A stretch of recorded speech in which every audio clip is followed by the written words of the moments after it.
ಮಸೂದೆ ಕಾಯ್ದೆ ಆಗದೇ ಇದ್ದರೂ ಪೊಲೀಸರು ದ್ವೇಷ ಭಾಷಣ ಮಸೂದೆ 2025ರ ಅಡಿ ಬಿಜೆಪಿ ಮುಖಂಡ ವಿಕಾಸ್ ಪುತ್ತೂರು ಅವರಿಗೆ ನೋಟಿಸ್ ಅನ್ನು ನೀಡಿರುವುದು ಈಗ ದೊಡ್ಡ ವಿವಾದಕ್ಕೆ ಕಾರಣವಾಗಿದೆ.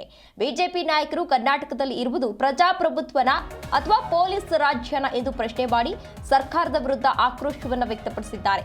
ಈ ಬಗ್ಗೆ ವಿಪಕ್ಷ ನಾಯಕ ಆರ್ ಅಶೋಕ್ ಟ್ವೀಟ್ನಲ್ಲಿ ಕಿಡಿಕಾರಿ ಕರ್ನಾಟಕದಲ್ಲಿ ಇರೋದು ಪ್ರಜಾಪ್ರಭುತ್ವನ ಅಥವಾ ಪೊಲೀಸ್ ರಾಜ್ಯನ ರಾಜ್ಯಪಾಲರ ಅಂಕಿತ ಬೀಳದೆ ರಾಜ್ಯ ಸರ್ಕಾರದ ಗೆಜೆಟ್ನಲ್ಲಿ ಅಧಿಕೃತವಾಗಿ ಪ್ರಕಟಗೊಳ್ಳದೆ ಒಂದು ಮಸೂದೆ ಕಾನೂನಾಗುವುದಿಲ್ಲ ಎನ್ನುವ ಕನಿಷ್ಠ ಜ್ಞಾನ ಸ್ವಯಂ ಘೋಷಿತ ಸಂವಿಧಾನ ತಜ್ಞರು ವಕೀಲರು ಆಗಿರುವಂತಹ ಸಿಎಂ ಸಿದ್ದರಾಮಯ್ಯನವರಿಗೆ ಇಲ್ಲವೇ ಅಂತ ಹೇಳಿ ಪ್ರಶ್ನೆಯನ್ನ ಮಾಡಿದ್ದಾರೆ. ಏನು ಅಧಿಕೃತವಾಗಿ ಜಾರಿಯೇ ಆಗದ ಒಂದು ಮಸೂದೆಯನ್ನ ಉಲ್ಲೇಖಿಸಿ ಪೊಲೀಸರು ವಿಪಕ್ಷದ ಕಾರ್ಯಕರ್ತರಿಗೆ ಬೆದರಿಕೆಯನ್ನ ಹಾಕ್ತಾರೆ ಅಂದ್ರೆ ರಾಜ್ಯದಲ್ಲಿ ಪೊಲೀಸ್ ಕಚೇರಿಗಳು ಹೇಗೆ ಕಾಂಗ್ರೆಸ್ ಪಕ್ಷದ ಕಚೇರಿಗಳಾಗಿ ಮಾರ್ಪಟ್ಟಿವೆ ಎನ್ನುವುದಕ್ಕೆ ಇದು ಸ್ಪಷ್ಟ ನಿದರ್ಶನವಾಗಿದೆ ಅಂತ ಹೇಳಿ ಸಾಕಷ್ಟು ಆಕ್ರೋಶವನ್ನು ವ್ಯಕ್ತಪಡಿಸಿದ್ದಾರೆ.